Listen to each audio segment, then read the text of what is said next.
Ça va être tout noir. Ça va être tout noir. Ça va être tout noir. Dans cette vidéo, votre hôte va être amené à rire beaucoup, avec un rire très énervant.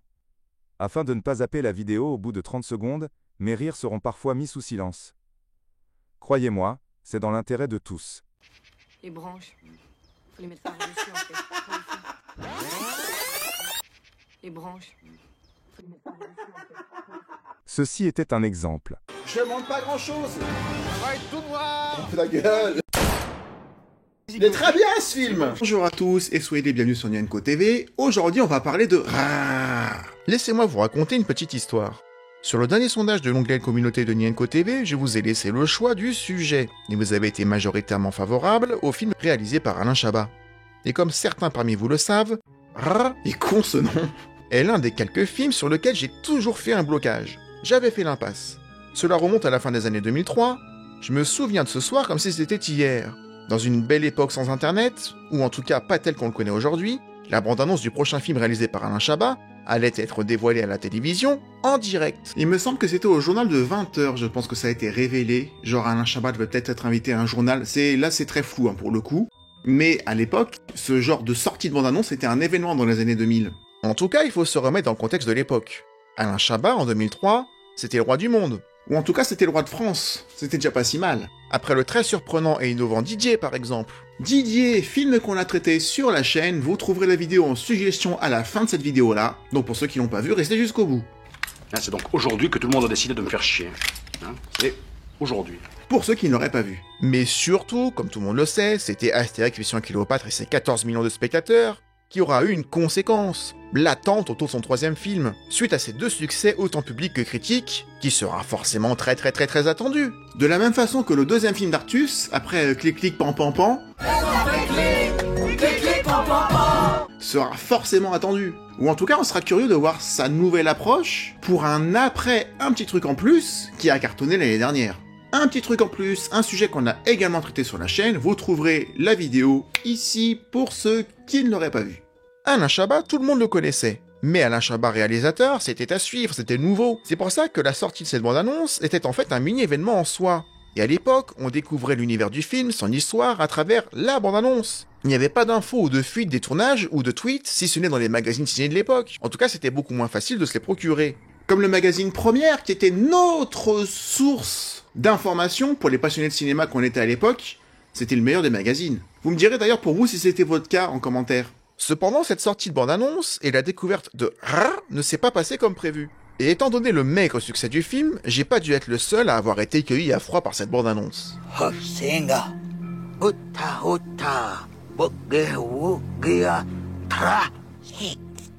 On comprend rien à ce que vous dites. Je crois qu'en 10 secondes de bande-annonce, 30 secondes maximum peut-être, je m'étais fait mon idée du film et je ne voulais pas le voir. C'est quoi ton type à toi de femme à toi? Vivante. Dès que j'ai commencé à le voir parler bizarrement une autre langue, je me suis dit que je passe. Non seulement je n'avais rien identifié de très drôle, mais comparé au blockbuster Astérix Mission Cléopâtre, à la musique majestueuse, au décor pharaonique,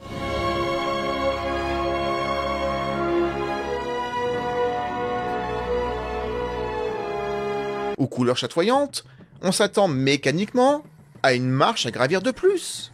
Et à l'époque, et c'était une erreur collective, sur laquelle je reviendrai, mais nous avions des attentes de continuité, alors que la bonne idée était de ne pas se concurrencer soi-même et de proposer quelque chose de complètement différent. J'ai vu l'homme s'enfuir. Il était comment? Il était de dos. Il a fait une descente au village et on arrête tous les types qui étaient de dos hier. Mais par conséquent, je n'ai pas été voir rare au cinéma. Et le film s'est fait démonter la tronche par les critiques, qui étaient toutes sanglantes, et ses résultats décevants, avec à peine 1 700 000 entrées pour 17 millions de budget. C'est un truc là? Non, vous me marchez sur les cheveux. Il a pas très bien marché, ce qui veut pas dire que le film est pas bon. Il y a des films qui ont fonctionné bien plus tard grâce au public, grâce aux diffusions télé qui ont parfois aidé des films à se faire mieux connaître et à se faire mieux apprécier du public, qui en fait se rattrape en découvrant le film un petit peu plus tard que tel que c'était prévu. Ça a été le cas de Rare, mais vous pouvez prononcer R aussi si vous voulez. qui a été apprécié du public, en tout cas d'une partie du public, quelques années après la sortie du film. Bon allez, faut y aller parce que là, pourquoi je fais ça moi? Sorti le 28 janvier. Et ça n'a pas marché avec moi. Je me rappelle avoir raté le début du film lorsqu'il passait à la télé. Je pense qu'on n'avait pas fini de manger et que j'avais 10 minutes de retard. Néanmoins, j'avais voulu jeter un œil. Et avoir raté le début du film à l'époque quand il est passé à la télé, ça va avoir son importance dans cette vidéo. Vous allez comprendre pourquoi juste après. Je trouvais déjà le film ultra moche. Bien que tourné 90% en extérieur, ce que je ne savais pas, on y reviendra. Difficile de juger des costumes lorsque tous les personnages du film sont à moitié à poil, ou avec les cheveux absolument crades comme Depardieu. Difficile de faire briller ou de mettre en valeur quoi que ce soit dans des décors naturels. En tout cas, comparé à Astérix, j'ai définitivement classé Rrrr, je sais pas comment vous le prononcez, démerdez-vous, dans la catégorie des films ratés. Un film briseur de carrière. Et beaucoup d'acteurs n'ont, pendant 2 ans après le film, pas du tout travaillé. Ils pensaient que leur carrière était foutue. Parce qu'il y a parfois des films, des échecs dans certains films où tu t'en remets pas. Ça a été traumatisant pour quasiment tout le monde, y compris Alain Chabat. On verra à la fin, mais combien de temps il a mis pour refaire un film derrière celui-là? Comment t'expliques que R marche moyennement et que Mission Cléopâtre cartonne, alors que c'est toi le réal des deux? Bah, les deux, ils sont quand même différents. Re, il est quand même plus bizarre entre guillemets. Enfin, il est pas aussi efficace que Mission Cléopâtre, qui a quand même un rythme, j'ai l'impression, enfin j'en sais pas en fait, j'ai pas revu... Si, j'ai revu un petit bout de Re il y a pas longtemps. Moi, il y a des trucs dans Re qui me font hurler de rire et je vois que dans la pièce, je suis le seul à rire. Très. Même les Robin des Bois, qui est la troupe de Canal+, qui a écrit le film et qui a joué dedans, ils se sont séparés, même si c'est pas forcément lié, ils se sont séparés en tant que troupe juste après ce film-là, même si parfois ils se retrouvent dans certains films. Ça doit d'ailleurs faire partie des choses qui m'ont repoussé dans ce film. Mais à l'époque, j'en avais parlé dans la vidéo sur la Cité de la Peur, mais je n'avais pas le droit de regarder Canal+. Même en clair, à cause d'un différend entre mon papa et le service client de Canal+. I've been on the phone for 6 hours and I just want to cancel an account. No, do not transfer me, Rodrigo. No, Rodrigo! On avait payé une fortune en communication téléphonique, tout ça pour ne pas avoir de solution. Du coup, tout ce qui était associé à Canal+, par solidarité, les Guignols, les Nuls, les Robins des Bois, les Deschiens et tout ce que vous voudrez, soit je n'y avais pas accès, soit je faisais l'impasse dessus, parce qu'à l'époque j'écoutais mon papa. C'est encore long. Du coup, tout ça pour dire quoi? Parce que je sens qu'on va me dire que la vidéo met trop de temps à démarrer et vous aurez raison, parce que là c'est un petit peu abusé. Mais quand vous m'avez demandé de parler de R, même si je l'avais proposé, j'y suis allé à reculons. Car il fallait dans un premier temps revoir le film. Sachant qu'en parallèle, la Switch 2 sortait à ce moment-là, avec son nouveau Mario Kart qui n'est pas si terrible que ça entre nous. Mais ça allait forcément prendre du temps libre, et j'étais plus motivé à jouer à la Switch 2 que de m'infliger un visionnage de R que je pensais détester. Et donc j'avais mis le DVD dans un coin, prêt à être visionné, mais j'avais la flemme, ne serait-ce que d'insérer le DVD dans le lecteur. Et le déclic est venu. Un matin, alors que je réfléchissais au miracle de la vie de cette ampoule détox, qui ne se vide que lorsque je retire les deux côtés de l'ampoule. Alors du coup, c'est une histoire de pression d'air qui ne rentre pas par le petit trou, parce que le trou est trop petit. On s'en fout la vieille. Pour rentrer dans l'ampoule et chasser le liquide. Et donc en enlevant l'autre moitié, c'est une histoire de pression. Bref, j'ai toujours pas compris, mais ça marche. Que je ne regarderai pas le film RRR tout seul. Qu'est-ce que c'est chiant de dire ce nom, putain. Mais que je le ferai dans un live reaction. Un live reaction, c'est une tendance youtubesque qui pullule beaucoup aux États-Unis, qui est beaucoup moins présente en France, mis à part Miko que je salue qui fait ça très bien. Mais le concept d'une manière générale, je ne parle pas de toi Miko, ne me revient pas. Bien que j'en consomme en tant que spectateur, car ça m'intéresse de voir des jeunes d'aujourd'hui regarder des films qui sont sortis dans les années 70 ou 80, le principe étant le visionnage d'un film ou d'une série télé que le youtubeur ou la youtubeuse n'a jamais vu, soi-disant, et que le spectateur regarde avec lui tout en découvrant comment lui ou elle découvre le film. Le problème de ce genre de format, que je consomme, j'en regarde aux États-Unis, mais c'est que ça devient difficilement crédible au bout de 800 vidéos de croire que le gars ou la nana n'a jamais vu ni Terminator, ni Rocky, ni Alien, ni Retour vers le futur, ni Avatar, ni Titanic, ni James Bond, ni Die Hard.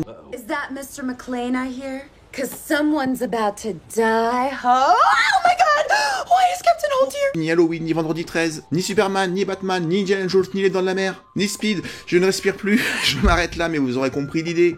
Au bout d'un moment, tu te dis, soit le gars ou la nana est enfermé dans une cave pendant 30 ans, ou alors, en fait non, je vois pas d'autre explication. Ou alors, c'est peut-être pas tout à fait vrai qu'ils connaissaient pas ces films-là. Mais je me suis dit que pour une fois, on pouvait le faire, car après tout, ce film-là, je n'ai vraiment pas vu. Et je suis sincère avec vous. J'étais donc déterminé à vous montrer en direct, et pour m'auto-motiver, à quel point je vomissais ce film, par principe. Et à quel point j'étais prêt à ne rien lui pardonner. Et tout ne s'est pas passé comme prévu. Allez, courage. Ça tire. Je me suis pas planté de film. Le 9 mai 1969, à 2 km de la frontière nord du Laos, la 101e division d'infanterie de l'armée américaine progressent vers la colline 937. What? Ils résisteront héroïquement pendant 9 jours. Attends, mais c'est pas... Ce film ne raconte pas leur histoire. Ça, c'était bien. Oui, j'ai rigolé, et pas qu'un peu, dès la première blague du film. Pour les rageux qui suspecteraient que mon rire serait forcé pour les besoins de cette vidéo, j'anticipe. On est sur internet, c'est bien mon rire. Ah, ça commence bien. J'ai enlevé un a priori. Le film ne raconte pas leur histoire. Et ça en est pas resté là. D'ailleurs, pour info, cette introduction complètement décalée n'était pas celle qui était prévue au départ dans l'écriture. Au départ, il devait faire une vraie scène de découverte d'un site archéologique par des archéologues de nos jours, qui découvrent des traces des personnages qu'on va connaître après. Ça a été jugé trop lent. Comme ta vidéo, quoi. Et c'est Jean-Paul Rouve qui va avoir l'idée de cette intro qui a complètement rien à voir, qui va nous être narrée par Fred du duo Omar et Fred. Les chevalous, les poules moutes. Alors pour information aussi, pour toutes ces bêtes à cornes que l'on voit à travers tout le film, la plupart des cornes ont vraiment été ajoutées comme prothèses à de vrais animaux. C'est le cas pour les oies, pour les chiens, on voit à un moment donné des poussins, des biches, des poules aussi qui m'ont bien fait marrer. Et le cochon aussi, qui avant n'était pas un cochon. Il n'y a que le lapin qui a été fait, et ça se voit en animatronique, parce qu'il devait pas du tout avoir la possibilité de demander à un vrai lapin de faire... partir comme ça, comme dans un cartoon. La nature ne fait pas ça. Et le passage avec l'ours a été tourné en juin. C'est la partie du tournage du film en 2003. Été 2003 d'ailleurs, canicule, où il faisait très chaud. Et ben le gars, dans l'ours, il avait très très très chaud. Le ver de terre également n'est pas vrai. Le vermut. Alors, il paraît que le titre vient juste du bruit que fait un scooter quand il roule. Il paraît, hein, c'est ce que j'ai lu.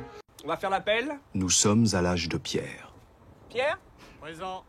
Pierre? Présent. Pierre? Présente. Pierre présente. Pas mal la chute. Pierre? Présent. Pierre? Pierre. Pierre? Évidemment, encore absence. Ah oui. Ok. Oh non! Après, faut bien bouffer, hein, mais... Qui est déjà coupé? Non. Gardez la monnaie. Gardez-la. Ta gueule! Ta gueule! Allez, dépêchez-vous. Alors ça, je l'ai lu dans vos commentaires. Le ça va être tout noir, apparemment, ça revient plusieurs fois, non?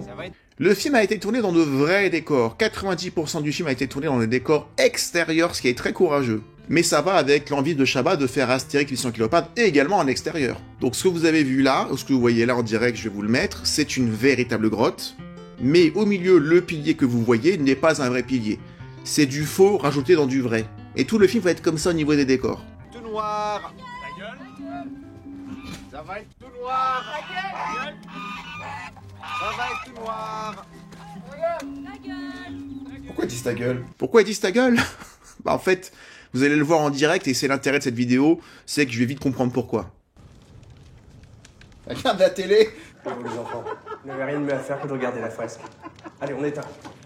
Vous n'avez rien de mieux à faire que de regarder la fresque. Ouais, franchement, c'est pas mal. Hein.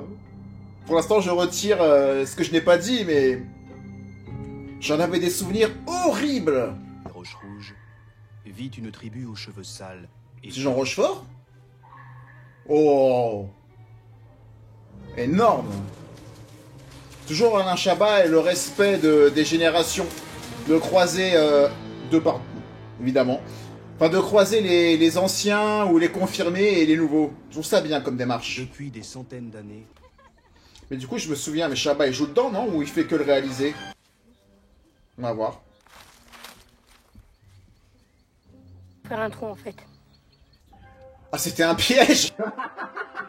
Oui, si tu fais pas trop, ça marchera pas forcément, hein. Putain, Jean Rochefort, qu'est-ce que tu fais là-dedans? La guenon qu'on voit dans le film s'appelait Bella, comme la chanson de Gims. Et Bella, elle faisait peur à tous les comédiens. Parce qu'une guenon, c'est assez imprévisible et ça peut être dangereux. Et Gérard Depardieu en particulier n'était pas du tout tranquille lors de ses scènes avec la guenon. Sans compter qu'il arrêtait pas de péter pendant le tournage, mais ça il le fait à chaque fois. Mais peut-être que cette fois-ci c'est parce qu'il avait peur. Il faut rompre la spirale de l'échec. Alors voilà ce que je propose. Qu'est-ce que vous en pensez? De quoi? Vous avez rien dit, chef. Ah, merci. Ah oui, bon, pardon. Alors voilà ce que je propose. La prise d'otage.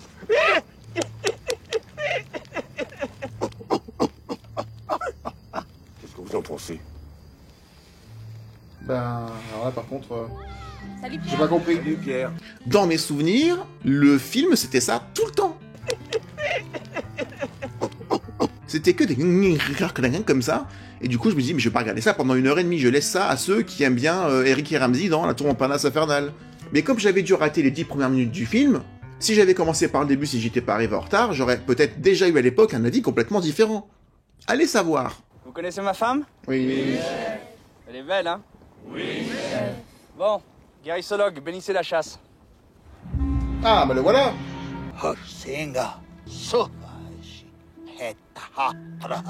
Vous voyez, juste après ce que je vous ai montré avant, on enchaîne avec ça. Alors ça par contre, ça c'est ce dont je me souvenais quand je l'avais vu à la télé et qui m'avait fait... Et que la chasse soit couronnée de succès, que personne ne meure. Arrête de Pardon parler. encore, guérissologue. C'est quoi cet accent? Il y a 2 secondes, je parlais ma nouvelle langue, c'est normal qu'il me reste une pointe d'accent. J'avais dû voir cet extrait-là pour commencer le film, parce que tout ce qu'il y a avant c'est bien. Hein. Mais là... Mais si j'enchaîne ces 2 passages sans voir ce qui se passe avant ni après, mais je suis foutu moi. Je ne tolère pas ce genre d'idiotie, excusez-moi du terme. À l'époque, j'ai pas dû aller beaucoup plus loin que cette scène-là. J'ai peur que sur la durée, ça soit fatigant en fait. Donne pas la patte. Donne pas la patte. Ça, c'est bien... C'est un bon York. Pas mal, donne pas la patte. Je confirme que pour la dernière demi-heure qu'on ne verra pas en live reaction, parce que le but n'est pas de faire un live reaction ou réaction à chaud d'une vidéo que je regarde, pendant 1h30. Mais je vais pas regarder tout le film avec vous. Rassurez-vous. Tu le poses et tu fais les pauses. Bon là par contre, tu le poses et tu fais des pauses.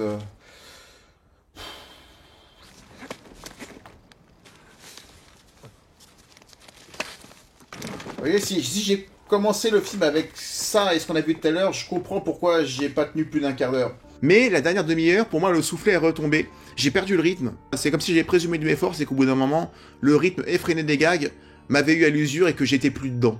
Ce qui veut pas dire que le film n'est pas bien. Hein. Ça va être tout noir. Ta gueule! Mais pourquoi? Est-ce qu'il va expliquer à un moment donné pourquoi il dit ça? Je vais comprendre pourquoi. Ouch! Ah! Oui, ça doit faire mal. Mais il est fou, lui.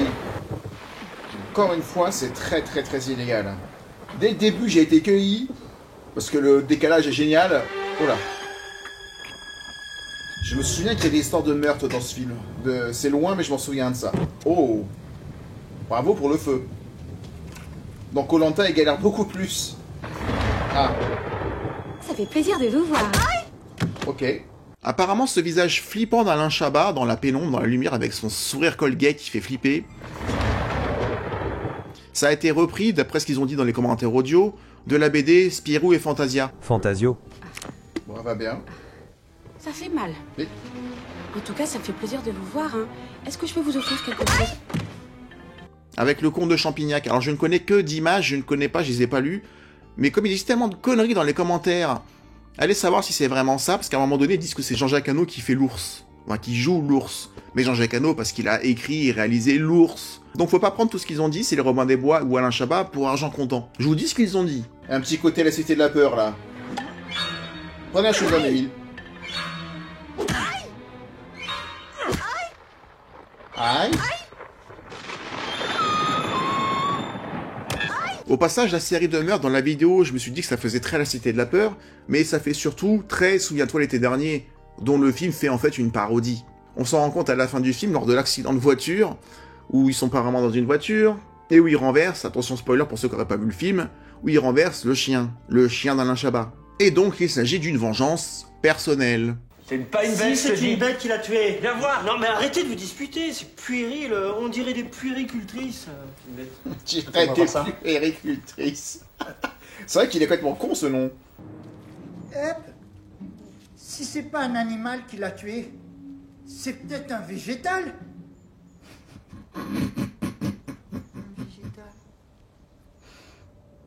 Non mais je sais. Regardez, elle est morte de vieillesse. Mais jeune. Oh, bien sûr. Ça se tient debout. Bon, je vous laisse enfouir le corps dans un seul meuble. Non. Cette femme est morte par la main de l'homme. Bah oui, par toi. Après cette mort, plus rien ne sera jamais comme avant. Mais tout doit rester comme avant. Une petite partie de beach volley? Du beach volley?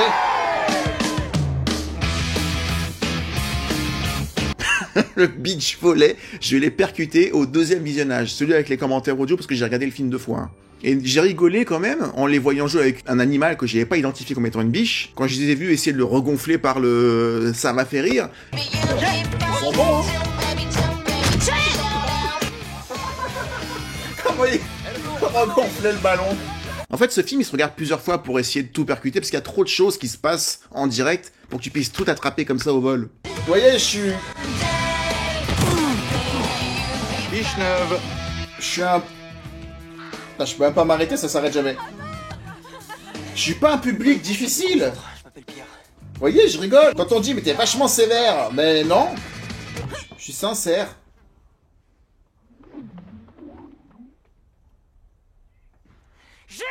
Pour information, pas de trucage numérique pour expédier cette biche ballon au-dessus de la forêt. Ça a été envoyé par un canon à pression, et je trouvais que ça avait été bien foutu, mais en fait, c'est pas que c'est bien foutu, c'est que c'est vrai.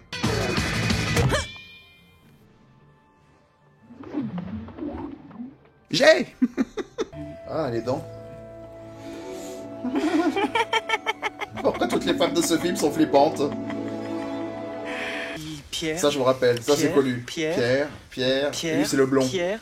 Et ça, c'est Pierre, mais tout le monde l'appelle ça, je me rappelle. lui. Non, c'est plus Guy. Un bon exemple de ce que le film peut faire de très bon et de trop chiant à mon goût. À mon goût, hein.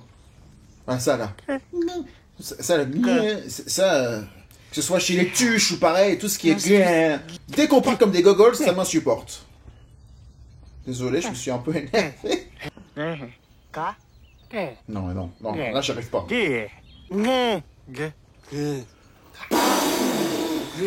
Oh, allez-y, là. Oh là là là là. C'est plus Guy. Non. Bah, quand même, ouais. Je sais comment je m'appelle. C'est comme une nana dans les commentaires l'autre fois, je vais vous le montrer. Il me dit, mais tu peux pas avoir 15 ans en 99. Eh ben si, connard, j'ai 41 ans, je connais quand même mon âge. Mais lui, il part. Oh, ça se fait pas. Vous me dire. Pourquoi je suis pas en plus? Non, c'est moi. Éducation de merde. Aucun honneur, aucune dignité, rien. On te l'a dit, me dire, hein, avec 50 kilos de moins. Lors de la scène de la douche dans la cascade, figurez-vous que, ça devait être tourné au mois d'avril ou mai, la température de l'eau dans la cascade était d'approximativement de 12 degrés. Et ils ont fait toute une demi-journée là-dedans. Oui, tourner en extérieur dans des décors naturels, ça a des avantages, mais ça a aussi des inconvénients. Pas du genre à doucher le premier soir. À doucher le premier soir. Pas mal. Voilà, ça, voilà, les petites expressions... Oh putain, ta gueule. Les petites expressions comme ça... Ah, ta gueule. Les petites expressions comme ça, presque copier-coller de notre époque, avec juste une lettre qui change, ça je prends. Le paysage que vous voyez en arrière-plan dans cette partie du film, c'est une grande toile peinte. Et c'est vrai que ça se voit un petit peu, mais ça reste joli, je trouve. Excuse-moi, j'arrive jamais à me souvenir de ton prénom. Pierre. Pierre. Je me demande si je ne veux pas en profiter pour me ramener un petit gourdin, moi. Mais franchement, globalement, je rigole pas mal, hein. Encore avec j'étais bras. J'étais pas motivé l'idée de regarder ce film et super mal. D'où un peu le live reaction parce que au moins je suis pas vraiment tout seul à le regarder. Et je passe pas un mauvais moment du tout, hein. Des ossements avec de la peau autour. Ah non, c'est pas un ossement ça. Ouh. Ça va être tout noir. Ta gueule. Ça marche. Tout noir. Ça va être tout noir. Ah, je comprends pourquoi il dit ça en fait, parce qu'il est chiant tout simplement. Ça y est, il a compris. Ah, les monstres. Ça va être tout noir. C'est le labyrinthe en fait. Les murs vont se refermer.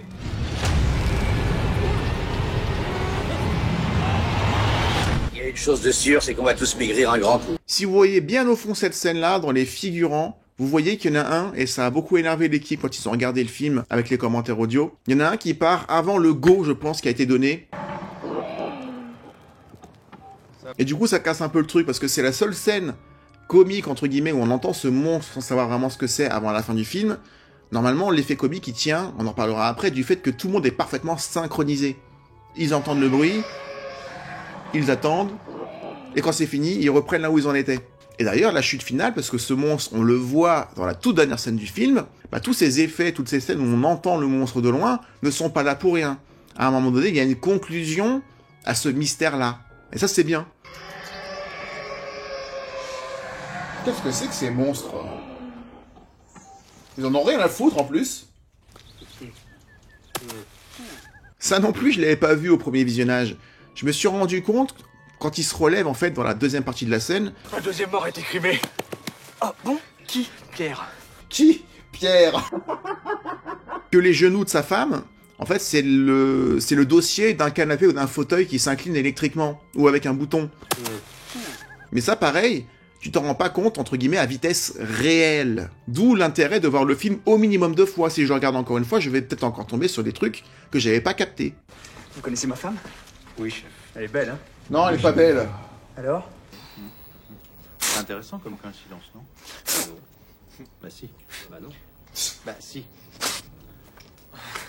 Oui, ça vous rappelle pas du tout pas un vieux pour moi. film qui a eu lieu avant. Vous voyez, à ce moment-là, je me suis énervé, ou en tout cas blasé, parce que je me suis dit que la répétition du Hachoum, Hachoum, Hachoum, Hachoum, Hachoum, Hachoum, à l'écran, bah, ça me gonflait. Enfin, c'était un des gags où je me suis dit, celui-là, il va pas être pour moi. Non, non. Je pense pas que ce soit le même Toujours pas. Et bah, je me suis encore planté. Une de cousu, c'est le temps de demi-frère. Ouais, bah il y aurait peut-être eu le temps de finir s'il avait pas été Par dérangé contre, par ce con. de quand c'est en prénom. arrière-plan comme ça, et que c'est pas centré sur eux, je dis souvent, hein, quand tu filmes pas l'humour en gros plan comme un comme un connard, fais noir. Mais que c'est en arrière-plan et que t'es pas censé regarder ça particulièrement, là ça m'amuse. Ce plan sur le crâne, c'est un hommage à Marlon Brando dans Apocalypse Now, où la scène est éclairée exactement de la même façon. Mais là, pour le coup, comme je l'ai dit dans les vidéos sur Astérix, c'est pas parce qu'ils ont fait un hommage à un autre film que c'est forcément drôle parce que c'est un hommage. Ça, c'est les erreurs que font les débutants. Mais pas Alain Chabat. Parce qu'il va y avoir une méga chute à cette scène-là. Bon, allez. Voilà, Ça suffit. ils tous sortent du voile l'image, Vous allez me trouver qui? juste dans le noir, Oh, oh. et ça casse le truc. Entre nous, là. Parce qu'en ce Oui, moment, je peux pas. Je oui suis Alain Chabat, Chaud, là, oui, ça fait beaucoup de merci. Voilà, ça c'est un hommage qui n'est pas feignant. On va pas se contenter d'aller draguer ceux qui vont reconnaître, parce que c'est pas parce qu'ils vont reconnaître qu'ils vont rire. On est dans une comédie. Il est très bien ce film. Bon, chef, je vous dispense de chasse. Non. Je vous dispense de chasse à vie. Ils ont tout compris eux. Hein. Non. Mais comment ça non? Je vous dispense de chasse à vie, plus quelques jours. Ça marche. Plus quelques jours.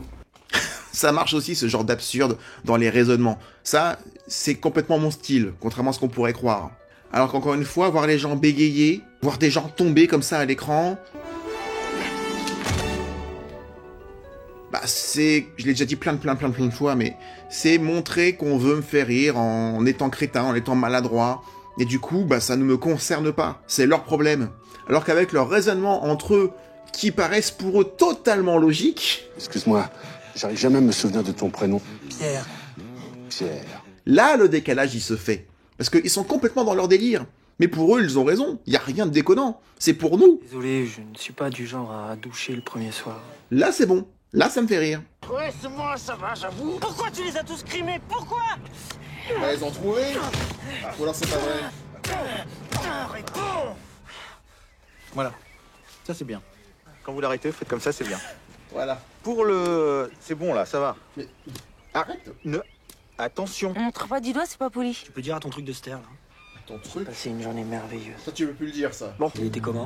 Il était de dos. Il était comment? Il était de dos. On fait une descente au village et on arrête tous les types qui étaient de dos hier. Allez, Brigadier l'éveil. face au mur. Pareil, hier, j'avais pas percuté en direct l'énormité de cette phrase. On fait une descente au village et on arrête tous les types qui étaient de dos hier. Arrêtez tous ceux qui ont été de dos hier. Mais, qui ont été de dos par rapport à qui? Par rapport à quoi? Pareil, je l'ai pas percuté. C'est au moment où il y a l'interrogatoire, où il y en a un qui est à l'endroit, que je me suis dit qu'il y avait un délire avec les gens à l'envers. Qui m'a mis ce mec de face, là? Moi? Oui, toi, allez, dégage, t'es innocent. Ça fait penser à Brooklyn Nine-Nine, l'interrogatoire. J'espère que tout le monde a vu cette séquence, je vous la mettrai en commentaire, mais en lien, mais... Elle est belle, hein? You are My fire. Number 2, keep it going. The one desire. Tell me why. Tell me why. Ain't nothing but a mistake. Now number 5. I never wanna hear you say. Tu sais à quoi je C'est pas mal ce décor là. Non. Avant, on marchait sur 4 pattes. Maintenant, on marche sur 2 pattes. Si ça se trouve, bientôt, on marchera sur 0 pattes. Non. Oui. Ah, Joystar. Pour info, la scène avec Joystar que l'on voit, c'est l'une des rares scènes, voire même la seule scène peut-être, qui a été tournée dans un studio, en intérieur. Pour le reste, le film a été tourné en avril, mai et juin et début juillet 2003. Et il faisait parfois 5 degrés en extérieur, alors qu'ils sont tous à moitié à poil. Bah, peut-être au stead pour partir un peu comme ça et se mettre en position champ contre champ. Tu vas dans le dos de la touffe avec Gérard qui arrive et qui fait vous croyez supérieur avec vos machins, vos petits airs et tout le bordel. D'accord. Sans compter les intempéries, la pluie, le vent. Et tourner en décor naturel, c'est pas chiant que à cause du vent et des intempéries, c'est chiant aussi parce qu'il faut quand même amener du matériel, de l'éclairage, dans des endroits qui sont pas très accessibles.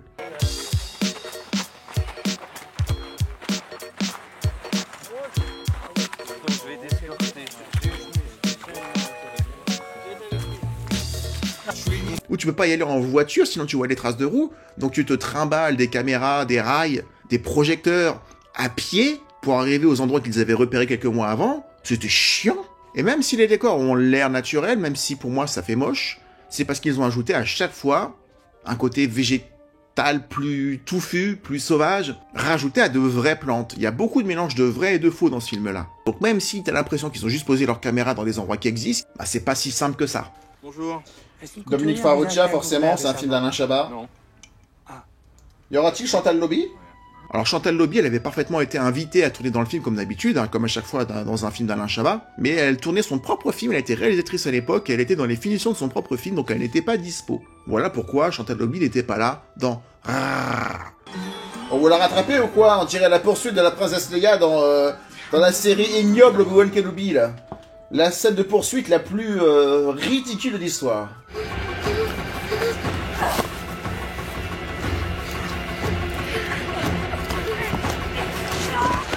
Oh là là là là là là là là. Les branches, faut les mettre par-dessus en fait, pas au fond. Gag en 2 temps, très bien. Je demande pas grand-chose. Ça va être tout noir. La gueule. Ça s'enchaîne bien. Ça s'enchaîne bien. Bonsoir. Ah mais ils ont arrêté la poursuite? Ah parce qu'il va faire tout noir. La gueule. Oui je sais, j'ai entendu. Salut, ça va? Moi j'étais là. T'es là. Ah ils reprennent où ils en étaient. Ah merci, toute la nuit à attendre dehors.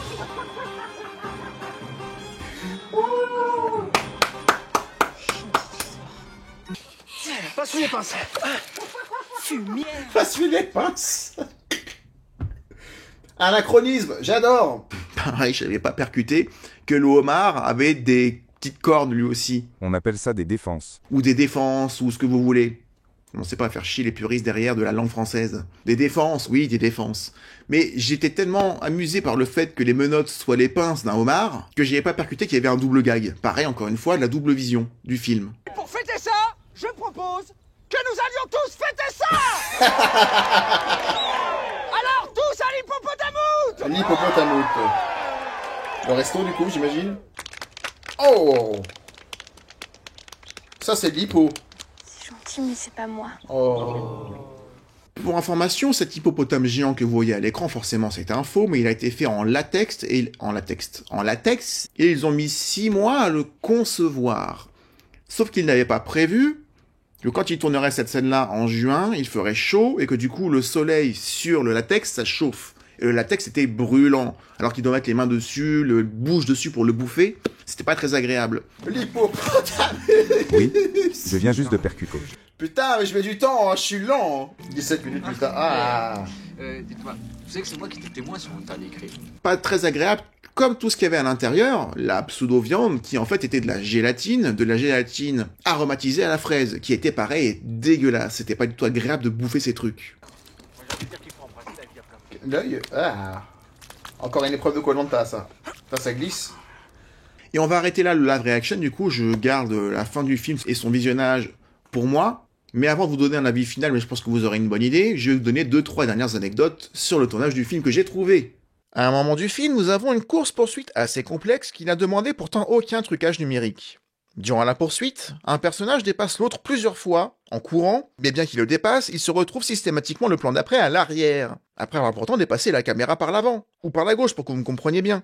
Eh bien cela s'est passé avec une voiture travelling, une course sur 2 plans, avec des plans tempo qui séparaient les 2 personnages de leurs 2 trajectoires, et celui qui courait le plus vite, hors caméra, se couchait pour repasser hors champ au début du plan, puis il recourait pour redépasser l'autre coureur, et ainsi de suite. Aucun trucage numérique n'a été utilisé. Dans la scène de l'interrogatoire dans la grotte, Pierre-François Martin Laval s'est blessé, et on le voit dans la prise car elle a été gardée. C'est bien, tu as senti? Oui, j'ai bien senti. Décor naturel oblige, ou en tout cas il se fait l'orteil, ce qui fait très mal, et ce qui la contraint à aller aux urgences. C'est comme la grande, là, la femme du chef, qui tombe vraiment dans la forêt quand elle touche, je crois, des plantes avec sa tête. Ça l'a fait tomber, mais c'est pas feinté, elle est vraiment tombée. Donc après ils ont fait un raccord et tout, mais tourner en pleine nature, ça a des incidences. Il y en a un qui s'est mis une grosse écharpe, qui s'est infecté, qui avait l'air de rien, mais qui l'a conduit à être hospitalisé. Mais en tout cas, j'espère que ce principe du live reaction m'aura permis d'être authentique avec vous. Mon rire n'est pas feinté, j'ai tout fait en une seule prise pour ceux qui en douteraient, mais c'est mal me connaître. Ça permet de briser un petit peu le 4e mur, de vous faire partager vraiment quelque chose que j'ai vraiment vécu en réel avec vous, ou presque, parce que j'ai dû remonter derrière. C'est presque du vrai. J'aurais dû faire ça avec la 7ème compagnie qui a été aussi une très très belle surprise pour moi, que vous m'aviez recommandé alors que je n'avais pas aimé, suite à de fausses idées que j'avais eues lorsque j'avais essayé de regarder les films dans de mauvaises conditions à l'époque.